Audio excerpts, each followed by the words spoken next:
Hi everyone, welcome to my cooking blog. ಇವತ್ತು ಈಸಿಯಾಗಿ ಸಿಂಪಲಾಗಿ ಕೋಡ್ಬಳೆನ ಯಾವ ರೀತಿ ಮಾಡೋದು ಅಂತ ನೋಡೋಣ ಬನ್ನಿ. ಈಸಿಯಾಗಿರುತ್ತೆ. ಸಿಂಪಲಾಗಿ ಈ ಥರ ಮಾಡಿಕೊಂಡ್ರೆ ಒಂದು ಕೋಡ್ಬಳೆಯನ್ನು ಸಹ ಬಿಟ್ಕೊಳ್ಳಲ್ಲ ಎಣ್ಣೆಗೆ ಹಾಕಿದಾಗ. ಮೊದಲಿಗೆ ನಾನಿಲ್ಲಿ ಒಂದು ಅಂದರೆ ಅಗಲವಾದಂಥ ಒಂದು ಪಾತ್ರೆಯನ್ನು ತೊಗೊಂಡಿದ್ದೀನಿ. ಅದಕ್ಕೆ 1 ಕಪ್ಪಷ್ಟು ಮೈದಾವನ್ನು ಹಾಕ್ಕೊಂಡಿದ್ದೀನಿ, 2 ಕಪ್ಪಷ್ಟು ಅಕ್ಕಿ ಹಿಟ್ಟನ್ನು ಹಾಕ್ಕೊಂಡಿದ್ದೀನಿ. ಅದನ್ನು ನಾವೇನು ಅಕ್ಕಿ ಹಿಟ್ಟು ತೊಗೋತೀವಿ ನೋಡಿ, ಅದರ ಅರ್ಧದಷ್ಟು ಮೈದಾವನ್ನು ತೊಗೊಬೇಕು. ನಂತರ 1 ಕಪ್ಪಷ್ಟು ನಾನಿಲ್ಲಿ ಹುರ್ಗಡ್ಲೆಯನ್ನು ತೊಗೋತಾ ಇದ್ದೀನಿ. ಹುರ್ಗಡ್ಲೆಯನ್ನು ಸಣ್ಣದಾಗಿ ಮಿಕ್ಸಿ ಜಾರ್ಗೆ ಹಾಕ್ಬಿಟ್ಟು ಗ್ರೈಂಡ್ ಪೇಸ್ಟ್ ಮಾಡ್ಕೋಬೇಕು. ತುಂಬ ನೈಸ್ ಪೇಸ್ಟ್ ಮಾಡ್ಕೊಳ್ಬೇಕು, ತರ್ತರಿಯಾಗಿರಬಾರ್ದು. ಇದನ್ನು ನೋಡಿ ಈ ಥರ ಸಣ್ಣದಾಗಿ ಪೇಸ್ಟ್ ಮಾಡಿಕೊಂಡು ಅದಕ್ಕೆ ಸೇರಿಸ್ಕೊತಾ ಇದ್ದೀನಿ. ನಂತರ ಅದೇ ಕಪ್ಪಲ್ಲಿ 1 ಕಪ್ಪಷ್ಟು ರವೆಯನ್ನು ತೊಗೋತಾ ಇದ್ದೀನಿ. ಅಂದರೆ 1 ಕಪ್ಪಷ್ಟು ಮೈದಾ, 2 ಕಪ್ಪಷ್ಟು ಅಕ್ಕಿ ಹಿಟ್ಟು, 1 ಕಪ್ಪಷ್ಟು ಹುರ್ಗಡ್ಲೆ ಹಿಟ್ಟು ಮತ್ತು 1 ಕಪ್ಪಷ್ಟು ಚಿರೋಟಿ ರವೆಯನ್ನು ತೊಗೊಂಡಿದ್ದೀನಿ. ಮತ್ತು 1 ಸ್ಪೂನಷ್ಟು ಉಪ್ಪನ್ನು ಸೇರಿಸ್ಕೊಂಡಿದ್ದೀನಿ. ಅಷ್ಟನ್ನು ಹಾಕ್ಬಿಟ್ಟು ಚೆನ್ನಾಗಿ ಮಿಕ್ಸ್ ಮಾಡ್ಕೊಳ್ಬೇಕು. ನಂತರ ಇದಕ್ಕೆ 1 ಸ್ಪೂನಷ್ಟು ಅಚ್ಚ ಖಾರದ ಪುಡಿಯನ್ನು ಸಹ ಸೇರಿಸ್ಕೊತಾ ಇದ್ದೀನಿ. ಅದನ್ನು ಹಾಕಿದ್ಮೇಲೂ ಅಷ್ಟೇ ಚೆನ್ನಾಗಿ ಮಿಕ್ಸ್ ಮಾಡ್ಕೊಳ್ಬೇಕು. ನಂತರ ನೋಡಿ, ಇಲ್ಲಿ ನಾನು ಅರ್ಧ ಭಾಗದಷ್ಟು ದೊಡ್ಡ ಭಾಗನೇ ತೊಗೊಂಡಿದ್ದೀನಿ. ತೆಂಗಿನಕಾಯಿಯನ್ನು ತೊಗೊಂಡಿದ್ದೀನಿ. ತೆಂಗಿನಕಾಯಿನ ಈ ಥರ ಪೀಸಸ್ ಮಾಡ್ಕೊಂಡಿದ್ದೀನಿ. ಈಗ ಇದನ್ನು ಅಷ್ಟೇ ಮಿಕ್ಸಿ ಜಾರ್ಗೆ ಹಾಕ್ಕೊಂಡು ಅದಕ್ಕೆ ಸ್ವಲ್ಪ ನೀರು ಸೇರಿಸ್ಕೊಂಡು ಸ್ವಲ್ಪ ಸಣ್ಣದಾಗಿ ಪೇಸ್ಟ್ ಮಾಡಿಕೊಂಡು ಅದನ್ನು ಸಹ ಹಿಟ್ಟಿಗೆ ಸೇರಿಸ್ಕೊಬೇಕಾಗುತ್ತೆ. ನೋಡಿ, ಈ ರೀತಿಯಾಗಿ ಮಿಕ್ಸಿ ಜಾರಲ್ಲಿ ಹಾಕ್ಕೊಂಡು ಈ ಥರ ಸಣ್ಣದಾಗಿ ಅದನ್ನು ಗ್ರೈಂಡ್ ಮಾಡಿಕೊಂಡು, ತುಂಬ ಸಣ್ಣದಾಗಿ ಏನು ಬೇಡ, ಅಂದರೆ ಸ್ವಲ್ಪ ಸಣ್ಣದಾಗಿ ಗ್ರೈಂಡ್ ಮಾಡಿಕೊಂಡು ಅದನ್ನು ಸಹ ಅದಕ್ಕೆ ಸೇರಿಸ್ಕೊತಾ ಇದ್ದೀನಿ. ನಾನು ಇದನ್ನು ಒಂದು 3 ಸರಿ ರುಬ್ಕೊಂಡಿದ್ದೀನಿ. ಏಕೆಂದರೆ ಸ್ವಲ್ಪ ಜಾಸ್ತಿ ತೆಂಗಿನಕಾಯಿ ಇತ್ತಲ್ವಾ, ಅದರಿಂದ. ನೋಡಿ, ಈಗ ತೆಂಗಿನಕಾಯಿಗೆ ನಾನು 1.5 ಸ್ಪೂನಷ್ಟು ಜೀರಿಗೆಯನ್ನು ಸಹ ಹಾಕೋತಾ ಇದ್ದೀನಿ. ಜೀರಿಗೆಯನ್ನು ಈ ರೀತಿ ರುಬ್ಲಿಕ್ಕೆ ಸಹ ಹಾಕ್ಕೊಳ್ಬೋದು. ಇಲ್ಲ ಅಂದರೆ ಡೈರೆಕ್ಟಾಗಿ ನಾವು ಅದೇನು ಈಗ ಇದು ಮಿಶ್ರಣವನ್ನು ಕಲಿಸ್ಕೊತಾ ಇದ್ದೀವಿ ನೋಡಿ, ಮಿಕ್ಸ್ ಮಾಡ್ಕೊತಾ ಇದ್ದೀವಿ ಅಲ್ವಾ, ಇದಕ್ಕೂ ಸಹ ಸೇರಿಸ್ಕೊಬೋದು. ನಾನು ಇನ್ನೊಂದು ಅರ್ಧ ಸ್ಪೂನಷ್ಟು ಅಚ್ಚ ಖಾರದ ಪುಡಿ ಮತ್ತು ಸ್ವಲ್ಪ ಉಪ್ಪನ್ನು ಸೇರಿಸ್ಕೊಂಡಿದ್ದೀನಿ. ಮತ್ತು ಇದಕ್ಕೆ ಒಂದು 4ರಿಂದ 5 ಸ್ಪೂನಷ್ಟು ಎಣ್ಣೆಯನ್ನು ಸಹ ಕಾಯಿಸ್ಬಿಟ್ಟು ಹಾಕ್ಕೊಂಡಿದ್ದೀನಿ. ತುಪ್ಪ 2 ಸ್ಪೂನು ಮತ್ತು ಎಣ್ಣೆಯನ್ನು ಒಂದು 3 ಸ್ಪೂನಷ್ಟು ಹಾಕ್ಬಿಟ್ಟು ಕಾಯಿಸ್ಬಿಟ್ಟು ಇದಕ್ಕೆ ಹಾಕ್ಕೊಂಡಿದ್ದೀನಿ. ಮಿಸ್ ಆಗಿದೆ ಕ್ಲಿಪ್ಪಿಂಗ್. ಮತ್ತು ಎಣ್ಣೆಯನ್ನು ಕಂಪಲ್ಸರಿ ಸೇರಿಸಲೇಬೇಕು. ಮತ್ತು ಬಿಸಿ ಮಾಡಿಬಿಟ್ಟು ಅದನ್ನು ನೀಟಾಗಿ ಬಿಸಿ ಮಾಡಿಬಿಟ್ಟು ಸೇರಿಸ್ಕೊಳ್ಳಿ. ನಂತರ ನೋಡಿ, ಅದೆಲ್ಲವನ್ನು ಮಿಕ್ಸ್ ಮಾಡಿಕೊಂಡು ಈಗ ಸ್ವಲ್ಪನೇ ನೀರು ಸೇರಿಸ್ತಾ ಇದನ್ನು ನೀಟಾಗಿ ಚಪಾತಿ ಹಿಟ್ಟು ಕಲಿಸ್ಕೊಳ್ತೀವಿ ನೋಡಿ, ಅದೇ ಹಿಟ್ಟಿನ ಅದಕ್ಕೆ ಇದನ್ನು ಸಹ ಕಲಿಸ್ಕೊಬೇಕಾಗುತ್ತೆ. ನೋಡಿ, ಈ ರೀತಿಯಾಗಿ. ಆದರೆ ತುಂಬ ಗಟ್ಟಿನೂ ಅಲ್ಲ, ತುಂಬ ತೆಳುವಾಗೂ ಅಲ್ಲ, ಈ ರೀತಿಯಾಗಿ ಇದನ್ನು ಕಲಿಸ್ಕೊಬೇಕಾಗುತ್ತೆ. ಮತ್ತು ಇದನ್ನೇನು ತುಂಬ ರೆಸ್ಟ್ ಮಾಡಲಿಕ್ಕೆಲ್ಲ ಬಿಡೋದು ಬೇಡ. ನಾನು ನೋಡಿ ಈಗಿನ್ನೂ ಮಾಡ್ಕೊಂಡಿರೋದಷ್ಟೇ, ಈಗಿನ್ನೂ ಮಿಕ್ಸ್ ಮಾಡಿ ಇಟ್ಕೊಂಡಿದ್ದೆ. ಈಗ ಸಡನ್ನಾಗಿ ನಾನು ಇಮಿಡಿಯೇಟಾಗಿ ಮಾಡ್ಕೊಳ್ತಾ ಇದ್ದೀನಿ. ತುಂಬ ಹೊತ್ತು ನೆನೆಸ್ಬಿಟ್ರೆ ಏನಾಗುತ್ತೆ ಅಂದರೆ ತುಂಬ ಎಣ್ಣೆ ಕುಡಿದ್ಬಿಡುತ್ತೆ ಅದು ಕೋಡ್ಬಳೆಗಳು. ಅದರಿಂದ ಈಗ ನೋಡಿ, ಚೆನ್ನಾಗಿ ಕೈನಲ್ಲಿ ಮಿತ್ಕೊಬೇಕಾಗುತ್ತೆ ಹಿಟ್ಟನ್ನು. ಈ ಚೆನ್ನಾಗಿ ಹಿಟ್ಟನ್ನು ನಾದ್ಕೊಂಬಿಟ್ಟು ನೋಡಿ, ಈ ರೀತಿಯಾಗಿ ಚಿಕ್ಕ ಚಿಕ್ಕ ಉಂಡೆಗಳಾಗಿ ತೊಗೊಂಡು ನೋಡಿ, ಈ ರೀತಿಯಾಗಿ ರೋಲ್ ಮಾಡಿಕೊಂಡು ಅದನ್ನು ನಾವು ಕೋಡ್ಬಳೆಯನ್ನು ರೌಂಡ್ ಸೈಜಲ್ಲಿ ಮಾಡ್ಕೊಳ್ಬೇಕಲ್ವಾ, ಈ ಥರ ರೋಲ್ ಮಾಡಿಕೊಂಡು ನಾವು ಅದನ್ನು ಚಾಕುವಿನಿಂದ ಚಿಕ್ಕ ಚಿಕ್ಕ ಪೀಸ್ಗಳನ್ನಾಗಿ ಮಾಡಿಕೊಂಡಾಗ ನೋಡಿ, ಈ ರೀತಿ ಪೀಸ್ಗಳನ್ನ ಮಾಡಿಕೊಂಡಾಗ ಚೆನ್ನಾಗಿ ನಾವು ಅದನ್ನು ಕೋಡ್ಬಳೆಗಳನ್ನ ಮಾಡ್ಕೊಳ್ಬೋದು. ನೋಡಿ, ಈ ರೀತಿಯಾಗಿ ನಾನು ಅದನ್ನು ಕಟ್ ಮಾಡ್ಕೊಳ್ತಾ ಇದ್ದೀನಿ. ಈಗ ನೋಡಿ, ಈ ರೀತಿಯಾಗಿ ಕೋಡ್ಬಳೆ ರೀತಿ ನೀಟಾಗಿ ಅದನ್ನು ಪ್ರೆಸ್ ಮಾಡ್ಕೊಳ್ಬೋದು. ತುಂಬ ಚೆನ್ನಾಗಿ ಬರುತ್ತೆ ಮತ್ತು ಕ್ವಿಕ್ಕಾಗಿ ಈಸಿಯಾಗೂ ಆಗುತ್ತೆ. ಈ ಥರ ಕಟ್ ಮಾಡಿ ಇಟ್ಕೊಂಡ್ರೆ, ನಾವು ಕಟ್ ಮಾಡ್ಕೊಳ್ಳಿಲ್ಲ ಅಂದರೆ ಏನಾಗುತ್ತೆ ಅಂದರೆ ಚಿಕ್ಕ ಚಿಕ್ಕ ಉಂಡೆಗಳಾಗಿ ತೊಗೋತಾ ಇರಬೇಕಾಗುತ್ತೆ ಕಟ್ ಮಾಡಿ. ಈ ಥರ ಮಾಡ್ಕೊಂಡಾಗ ನಮಗೆ ಕ್ವಿಕ್ಕಾಗಿ ಬೇಗ ಒಬ್ಬರೇ ಮಾಡುವಾಗಿಂತೂ ತುಂಬ ಈಸಿ ಆಗುತ್ತೆ ಈ ರೀತಿ ಮಾಡ್ಕೊಂಡಾಗ. ನೋಡಿ, ನಾನು ಎಲ್ಲವನ್ನು ಅಷ್ಟೇ, ಅಂದರೆ ಎಷ್ಟು ನಾನು ಒಂದು 2 ಬ್ಯಾಚ್ಗೆ ಫ್ರೈ ಆಗಲಿಕ್ಕೆ ಅಂತ ಈ ರೀತಿಯಾಗಿ ಮಾಡ್ಕೋತಾ ಇದ್ದೀನಿ. ಕ್ವಿಕ್ಕಾಗಿ ಮಾಡಿಕೊಂಡ್ರೆ ಅದು ಎಣ್ಣೆಯನ್ನು ಎಳ್ಕೊಳ್ಳಲ್ಲ. ನಾವು ತುಂಬ ಹಿಟ್ಟನ್ನು ನೆನೆಸ್ಲಿಕ್ಕೆ ಏನಾದರೂ ಬಿಟ್ಬಿಟ್ರೆ ತುಂಬ ಎಣ್ಣೆ ಎಳ್ಕೊಳ್ಳುತ್ತೆ. ಅದರಿಂದ ಇಮಿಡಿಯೇಟಾಗಿ ಕ್ವಿಕ್ಕಾಗಿ ಮಾಡ್ಕೊಳ್ಬೇಕು.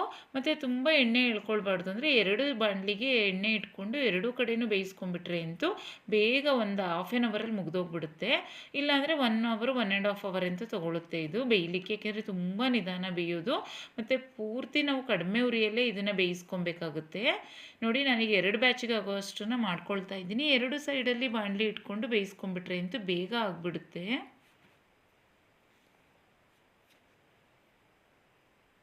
ಆದರೆ ಏನು ಎಣ್ಣೆಯನ್ನು ಕುಡಿಬಾರ್ದು ಅಂದರೆ ಅದು ನಾವು ನೀಟಾಗಿ ಬೇಗ ಕ್ವಿಕ್ಕಾಗಿ ಬೇಯಿಸ್ಕೊಬೇಕಾಗುತ್ತೆ ಅಷ್ಟೇ.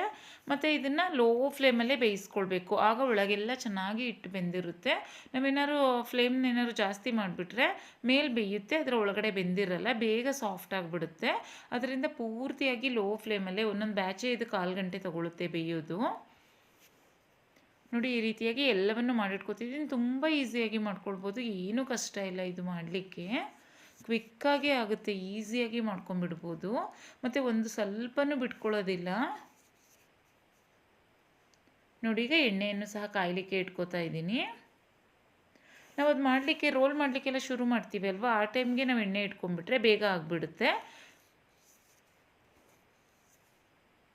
ನೋಡಿ ಈಗ ನಾನು ಎಣ್ಣೆ ಕಾಯಲಿಕ್ಕೆ ಜೋರೂರಿನಲ್ಲಿ ಇಟ್ಟಿದ್ದೀನಿ.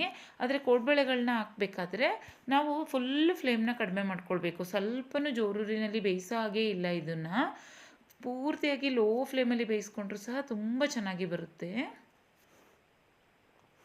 ನೋಡಿ ಈ ರೀತಿ ಹಿಟ್ಟನ್ನು ಚೆನ್ನಾಗಿ ನಾದ್ಕೊಬೇಕು. ನಾದ್ಕೊಂಡಾಗ ನಮಗೆ ಅದು ರೋಲ್ ಮಾಡಲಿಕ್ಕೆ ತುಂಬ ಈಸಿ ಆಗುತ್ತೆ. ರೌಂಡ್ ಶೇಪ್ ಏನಾಗುತ್ತೆ ನೋಡಿ, ಈಸಿಯಾಗಿ ಕ್ವಿಕ್ಕಾಗಿ ಮಾಡ್ಕೊಂಬಿಡ್ಬೋದು. ನೋಡಿ ಈ ಥರ ರೋಲ್ ಮಾಡಿಕೊಂಡು ಅದನ್ನು ಚಿಕ್ಕ ಚಿಕ್ಕದಾಗಿ ಮತ್ತೆ ಪೀಸ್ಗಳನ್ನ ಮಾಡಿಕೊಂಡು ಈಸಿಯಾಗಿ ನಾವು ಮಾಡ್ಕೊಂಬಿಡ್ಬೋದು. ನೋಡಿ ನಾನು ಎಣ್ಣೆ ಕಾಯೋ ತನಕ ನಾನು ರೆಡಿ ಮಾಡ್ಕೋತಾ ಇದ್ದೀನಿ. ಅದು ರೆಡಿ ಮಾಡಿಟ್ಕೊಂಡ್ರೂ ಸಹ ಏನೂ ಆಗಲ್ಲ. ಒಂದು ಬ್ಯಾಚ್ ಆದ ತಕ್ಷಣ ಇನ್ನೊಂದು ಬ್ಯಾಚ್ ಇಮಿಡಿಯೇಟಾಗಿ ಹಾಕ್ಕೊಳ್ಬೋದು. ಏನೂ ಸ್ವಲ್ಪನೂ ಎಣ್ಣೆಯಲ್ಲಿ ಬಿಟ್ಕೊಳ್ಳೋದಿಲ್ಲ, ತುಂಬ ಚೆನ್ನಾಗಿ ಬರುತ್ತೆ.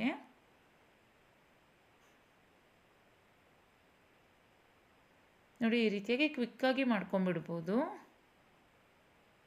ಮತ್ತು ನಮಗೆ ಯಾವ ಸೈಜ್ಗೆ ಬೇಕಾದ್ರೂ ಮಾಡ್ಕೊಳ್ಬೋದು. ನಾನು ಈ ಥರ ಸ್ವಲ್ಪ ದೊಡ್ಡ ಸೈಜಲ್ಲಿ ಮಾಡ್ಕೊತಾ ಇದ್ದೀನಿ. ಚಿಕ್ಕ ಚಿಕ್ಕ ಕೋಡ್ಬಳೆ ಬರುತ್ತೆ ನೋಡಿ, ಬೇಕ್ರಿಯಲ್ಲೆಲ್ಲ ಮಾರ್ತಾರೆ ನೋಡಿ, ಆ ಥರ ಮಾಡ್ಕೊಂಡ್ರೂ ಸಹ ತುಂಬ ಚೆನ್ನಾಗಾಗುತ್ತೆ. ಇಲ್ಲಾಂದರೆ ಇನ್ನೂ ಸ್ವಲ್ಪ ತೆಳುಬೇಕು ಅಂದರೆ ತೆಳುವಾಗೂ ಸಹ ಮಾಡ್ಕೊಳ್ಬೋದು. ಯಾವ ಥರ ಮಾಡಿಕೊಂಡ್ರೂ ಅಷ್ಟೇ ಅದು ನಾವು ಕಡಿಮೆ ಉರಿನಲ್ಲಿ ಬೇಯಿಸ್ಕೊಳ್ಳೋದು ಮಾತ್ರ ಕಡಿಮೆ ಉರಿನಲ್ಲೇ ಬೇಯಿಸ್ಕೊಳ್ಬೇಕು. ನಾವು ಚಿಕ್ಕದಾಗಾದರೂ ಮಾಡ್ಕೊಳ್ಳಿ, ದೊಡ್ಡದಾಗಾದರೂ ಮಾಡ್ಕೊಳ್ಳಿ. ನೋಡಿ ಕ್ವಿಕ್ಕಾಗಿ ಒಬ್ಬರೇ ತುಂಬ ಈಸಿಯಾಗಿ ಮಾಡ್ಕೊಳ್ಬೋದು ಈ ರೀತಿಯಾಗಿ ಮಾಡಿಕೊಂಡ್ರೆ.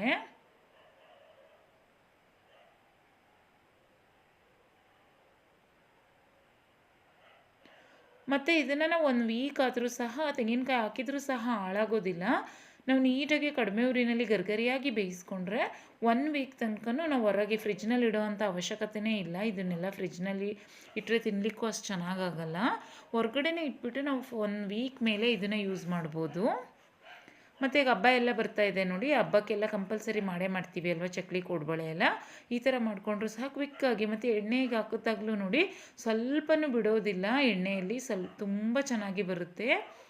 ಮತ್ತು ನಾವು ಅದೇನು ರೋಲ್ ಮಾಡ್ತಾ ಇರ್ತೀವಿ ನೋಡಿ, ಆಗಲೂ ಅಷ್ಟೇ ನಮಗೆ ಏನೂ ಪ್ರಾಬ್ಲಮ್ ಆಗೋಲ್ಲ, ಈಸಿಯಾಗಿ ಕ್ವಿಕ್ಕಾಗಿ ಮಾಡ್ಕೊಂಬಿಡ್ಬೋದು. ನೋಡಿ ನಾನು ಪೂರ್ತಿಯಾಗಿ ಲೋ ಫ್ಲೇಮಲ್ಲೇ ಬೇಯಿಸ್ಕೊಂಡಿದ್ದೀನಿ. ಈ ಥರ ಕಲರ್ ಚೇಂಜ್ ಫಸ್ಟ್ ನಾವು ಹಾಕಿದಾಗ ಒಂದು 5 ನಿಮಿಷ ಅದನ್ನು ಟರ್ನ್ ಮಾಡೋ ಹಾಗೇ ಇಲ್ಲ.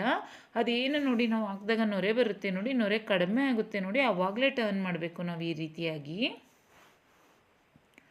ನಾನು ನೋಡಿ ಪೂರ್ತಿಯಾಗಿ ನೊರೆ ಕಡಿಮೆ ಆದಮೇಲೆ ಇದನ್ನು ಟರ್ನ್ ಮಾಡಿದ್ದೀನಿ. ಮತ್ತು ನಾವು ಸ್ಟಾರ್ಟಿಂಗ್ ಏನು ಎಣ್ಣೆಯನ್ನು ಸ್ವಲ್ಪ ಫ್ಲೇಮ್ ಜೋರು ಮಾಡಿರ್ತೀವಿ ನೋಡಿ, ಆ ಹೀಟಲ್ಲಿ ಹಾಕಿದ್ರೂ ಸಹ ಬೇಗ ಅದು ಕಲರ್ ಚೇಂಜ್ ಆಗಿಬಿಡುತ್ತೆ. ಪೂರ್ತಿಯಾಗಿ ನಾವು ಲೋ ಫ್ಲೇಮ್ ಮಾಡಿಕೊಂಡೇ ಕೋಡ್ಬಳೆಗಳನ್ನ ಹಾಕಬೇಕಾಗುತ್ತೆ ಎಣ್ಣೆಗೆ, ಆಗ ತುಂಬ ಚೆನ್ನಾಗಿ ಬರುತ್ತೆ. ಆದರೆ ಟೈಮ್ ತೊಗೊಳುತ್ತೆ ಅಷ್ಟೇ ಬೇಯಲಿಕ್ಕೆ, ಆದರೆ ತುಂಬ ಚೆನ್ನಾಗಿ ಬರುತ್ತೆ. ಸ್ವಲ್ಪನೂ ಅದು ತುಂಬ ಡಾರ್ಕ್ ಆ ಥರ ಏನೂ ಆಗೋಲ್ಲ. ನಾವು ಫುಲ್ಲು ಲೋ ಫ್ಲೇಮಲ್ಲೇ ಬೇಯಿಸ್ಕೊಬೇಕು. ನಾನು ನೋಡಿ ಸ್ವಲ್ಪ ಜೋರೂರಿ ಮಾಡಿಬಿಟ್ರು ಅಷ್ಟೇ ಬೇಗ ಅದು ಕಲರ್ ಚೇಂಜ್ ಆಗಿಬಿಡುತ್ತೆ. ನಾನು ಸ್ಟಾರ್ಟಿಂಗ್ ಸ್ವಲ್ಪ ಎಣ್ಣೆಯನ್ನು ಜೋರೂರಿನಲ್ಲಿ ಇಟ್ಬಿಟ್ಟಿದ್ದೆ ನೋಡಿ, ಅದಕ್ಕೆ ಒಂದು ಸ್ವಲ್ಪ ಒಂದೊಂದು ಡಾರ್ಕ್ ಆಗಿಬಿಟ್ಟಿದೆ. ನೆಕ್ಸ್ಟ್ ಬ್ಯಾಚ್ ತುಂಬ ಪರ್ಫೆಕ್ಟಾಗಿ ಬಂದಿದೆ. ಅದರಿಂದ ಇದನ್ನು ಮಾಡ್ಕೊಳ್ಳೋರು ಪೂರ್ತಿಯಾಗಿ ಲೋ ಫ್ಲೇಮಲ್ಲೇ ಮಾಡ್ಕೊಳ್ಳಿ, ತುಂಬ ಚೆನ್ನಾಗಿ ಟೇಸ್ಟಿಯಾಗಿ ಬರುತ್ತೆ. ಮತ್ತು ತೆಂಗಿನಕಾಯಿ ಹಾಕಿರ್ತೀವಿ ನೋಡಿ, ಕ್ರಿಸ್ಪಿಯಾಗಿ ತುಂಬ ಚೆನ್ನಾಗಿ ಬರುತ್ತೆ ಟೇಸ್ಟ್ ಅಂತೂ. ಮತ್ತು ಇದಕ್ಕೆ ರುಬ್ಬುವಾಗ ನಾವು ಕರ್ಬೇವಿನ ಸೊಪ್ಪು ಸಹ ಹಾಕ್ಕೊಂಡ್ರೂ ಸಹ ಟೇಸ್ಟ್ ತುಂಬ ಚೆನ್ನಾಗಾಗುತ್ತೆ. ನೋಡಿ ನಾನು ಎಣ್ಣೆ ಸ್ವಲ್ಪ ಕಡಿಮೆ ಆಯಿತು ಅಂತ ಇನ್ನೊಂದು ಸ್ವಲ್ಪ ಎಣ್ಣೆಯನ್ನು ಸೇರಿಸ್ಕೊತಾ ಇದ್ದೀನಿ. ನಾವು ಮುಂಚೆನೇ ಒಂದು ಸ್ವಲ್ಪ ಜಾಸ್ತಿ ಎಣ್ಣೆನ ಹಾಕೋಬೇಕಾಗುತ್ತೆ, ಏಕೆಂದರೆ ಸ್ವಲ್ಪ ಜಾಸ್ತಿ ಹಾಕ್ಬಿಟ್ಟು ಫ್ರೈ ಮಾಡಲಿಕ್ಕೆ ಈಸಿ ಆಗುತ್ತೆ ಅಂತ ಅಷ್ಟೇ. ಇನ್ನೂ ಸ್ವಲ್ಪ ಎಣ್ಣೆಯನ್ನು ಜಾಸ್ತಿ ಹಾಕ್ಕೊಂಡ್ರೆ ಇನ್ನೂ ಜಾಸ್ತಿ ಹಾಕ್ಕೊಂಡ್ಬಿಟ್ಟು ಜಾಸ್ತಿ ಬೇಗ ಫ್ರೈ ಮಾಡ್ಕೊಂಡು ಬಿಡ್ಬೋದು. ನೋಡಿ ಇದು ಸೆಕೆಂಡ್ ಬ್ಯಾಚು ತುಂಬ ಚೆನ್ನಾಗಿ ಬಂದಿದೆ. ಫಸ್ಟ್ ಬ್ಯಾಚ್ ಏನಾಯಿತು ಅಂದರೆ ಎಣ್ಣೆ ತುಂಬ ಕಾಯ್ದುಬಿಟ್ಟಿತ್ತು, ಅದು ಏನಾಗ್ಬಿಡುತ್ತೆ ಫುಲ್ ಕಲರ್ ಬೇಗ ಬಂದುಬಿಡುತ್ತೆ ಅದು ಕೋಡ್ಬಳೆದು. ನೋಡಿ ಈಗ 2ನೇ ಬ್ಯಾಚ್ ಹಾಕಿದಾಗಲೂ ಅಷ್ಟೇ ನಾವು ಅದೇನಾಗುತ್ತೆ ನೋಡಿ ಆ ಟೈಮಲ್ಲೇ 3ನೇ ಬ್ಯಾಚಿಗೆ ನೀಟಾಗಿ ರೆಡಿ ಮಾಡ್ಕೊಳ್ಬಿಡ್ಬೋದು. ನೋಡಿ ಈ ಥರ ನಾವು ಫುಲ್ ರೋಲ್ ಮಾಡ್ಕೊಳ್ಳೋ ತನಕ ಒಂದು 5 ನಿಮಿಷ ಅದು ಮುಟ್ಟೋ ಹಾಗೆ ಇಲ್ಲ. ಅದು ಮುಟ್ಟಿದ್ರೆ ಏನಾಗ್ಬಿಡುತ್ತೆ ಬೇಗ ಅದು ಅಂದರೆ ಒಂದು ಸ್ವಲ್ಪ ಬಿಡಿ ಬಿಡಿಯಾಗಿ ಬಿಡಿಸ್ಕೊಂಬಿಡುತ್ತೆ. ಅದರಿಂದ ಅದು ಸ್ವಲ್ಪ ನೊರೆ ಫುಲ್ ಕಡಿಮೆ ಆಗಬೇಕು ನೋಡಿ, ಆವಾಗಲೇ ಅದನ್ನು ಟರ್ನ್ ಮಾಡ್ಕೊಬೇಕಾಗುತ್ತೆ. ನಾವು ಅಷ್ಟರೊಳಗೆ ಇಲ್ಲಿ ನೀಟಾಗಿ ಕೋಡ್ಬಳೆಗಳನ್ನ ಪ್ರೆಸ್ ಮಾಡ್ಕೊಂಬಿಡ್ಬೋದು. ತುಂಬ ಟೈಮ್ ಸಿಗುತ್ತೆ ನೆಕ್ಸ್ಟ್ ಬ್ಯಾಚಿಗೆ ನಮಗೆ ಪ್ರೆಸ್ ಮಾಡ್ಕೊಳ್ಳಿಕ್ಕೆ. ನೋಡಿ ಈಗ ನಾನು ಇನ್ನೂ ಟರ್ನ್ ಮಾಡಿಲ್ಲ, ಈಗ ಟರ್ನ್ ಮಾಡ್ಕೋತಾ ಇದ್ದೀನಿ. ಅಂದರೂ ಅದು ಇನ್ನೂ ಬೆಂದಿಲ್ಲ ನೋಡಿ, ನಾನಲ್ಲಿ ಅರ್ಧ ಆಗಲೇ ರೋಲ್ ಮಾಡ್ಕೊಂಡಿದ್ದೀನಿ ಸ್ವಲ್ಪ.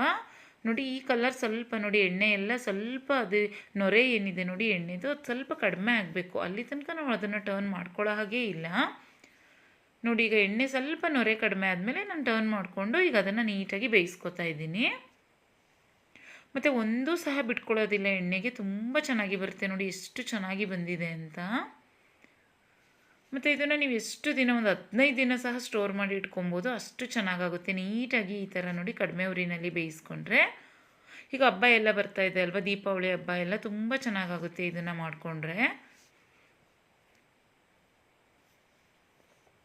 ನೋಡಿ ಇದು 2ನೇ ಬ್ಯಾಚ್ನ ನೋಡಿ ಈ ಕಲರ್ ಚೇಂಜ್ ಆಗೋ ತನಕ ಬೇಯಿಸ್ಕೊಬೇಕು, ತುಂಬ ಚೆನ್ನಾಗಾಗುತ್ತೆ. ಒಂದು ಸ್ವಲ್ಪ ಮುಂಚೆನೇ ತೆಗೆದಿಟ್ಬಿಟ್ರೆ ಏನಾಗ್ಬಿಡುತ್ತೆ ಅಂದರೆ ಸಾಫ್ಟ್ ಆಗಿಬಿಡುತ್ತೆ, ತುಂಬ ದಿನ ಇಡಲಿಕ್ಕೆ ಬರಲ್ಲ. ಮತ್ತು ತೆಂಗಿನಕಾಯಿನೂ ಸಹ ಹಾಕಿದ್ದೀವಿ ಅಲ್ವಾ, ಅದರಿಂದ ಸ್ವಲ್ಪ ನೋಡಿ ಈಗ ಹಾಕಿದ ತಕ್ಷಣ ಯಾವ ಥರ ನೊರೆ ಬರ್ತಾ ಇದೆ. ಈ ನೊರೆ ಫುಲ್ ಕಡಿಮೆ ಆಗಬೇಕು, ನಾವು ಅಲ್ಲಿ ತನಕ ಟರ್ನ್ ಮಾಡೋಂಗಿಲ್ಲ ಅದನ್ನು. ನೋಡಿ ಈಗ ನೊರೆ ಕಡಿಮೆ ಆದಮೇಲೆ ನಾನು ಈ ರೀತಿ ಟರ್ನ್ ಮಾಡಿಬಿಟ್ಟು ಮತ್ತೆ ಅದನ್ನು ನೀಟಾಗಿ ಬೇಯಿಸ್ಕೊತಾ ಇದ್ದೀನಿ. ಮತ್ತು ಪೂರ್ತಿಯಾಗಿ ನಾನು ಇದನ್ನು ಕಡಿಮೆ ಉರಿಯಲ್ಲೇ ಬೇಯಿಸ್ಕೊಂಡಿದ್ದೀನಿ, ಸ್ವಲ್ಪನೂ ಮೀಡಿಯಮ್ ಫ್ಲೇಮ್ನೂ ಸಹ ಮಾಡಿಲ್ಲ. ನೋಡಿ ಪೂರ್ತಿಯಾಗಿ ಕಡಿಮೆ ಉರಿಯಲ್ಲಿ ಬೇಯಿಸ್ಕೊಂಡ್ರೂ ಸಹ ತುಂಬ ಚೆನ್ನಾಗಿ ಬರುತ್ತೆ. ನೋಡಿ ಇದು 3ನೇ ಬ್ಯಾಚ್, ಇದು ತುಂಬ ಚೆನ್ನಾಗಾಗುತ್ತೆ. ನಾನು ಅದೇನು ಮಿಕ್ಸ್ ಆಗಿ ಕಲಿಸ್ಕೊಂಡಿದ್ದೆ ನೋಡಿ, ನೀಟಾಗಿ 4 ಬ್ಯಾಚ್ ಮಾಡ್ಕೊಳ್ಬೋದು. 4 ಸರಿ ಆಯಿತು ಅಷ್ಟೇ, ತುಂಬ ಚೆನ್ನಾಗಾಗುತ್ತೆ. ಎಣ್ಣೆನ ಜಾಸ್ತಿ ಹಾಕ್ಬಿಟ್ಟು ಇದನ್ನು ಫ್ರೈ ಮಾಡಿಕೊಂಡ್ರೆ ನೀಟಾಗಿ 4 ಬ್ಯಾಚ್ ಫ್ರೈ ಮಾಡ್ಕೊಳ್ಬೋದು. ನೋಡಿ ರೆಡಿ ಆಯಿತು, ತುಂಬ ಚೆನ್ನಾಗಾಗುತ್ತೆ, ಗರ್ಗರಿಯಾಗಿ ಬರುತ್ತೆ. ಈಗ ಹಬ್ಬ ಬರುತ್ತಲ್ವ, ಹಬ್ಬಕ್ಕೆಲ್ಲ ಈ ಥರ ಮಾಡಿಕೊಂಡ್ರೆ ತುಂಬ ಚೆನ್ನಾಗಾಗುತ್ತೆ. ರೆಸಿಪಿ ಇಷ್ಟ ಆದರೆ ನೀವು ಸಹ ಟ್ರೈ ಮಾಡಿ, ಹಾಗೆ ಬೇರೆಯವ್ರಿಗೂ ಸಹ ಶೇರ್ ಮಾಡಿ, ಹಾಗೆ ಚಾನಲ್ನ ಸಬ್ಸ್ಕ್ರೈಬ್ ಮಾಡ್ಕೊಳ್ಳಿ. Thanks for watching. ಬಾಯ್.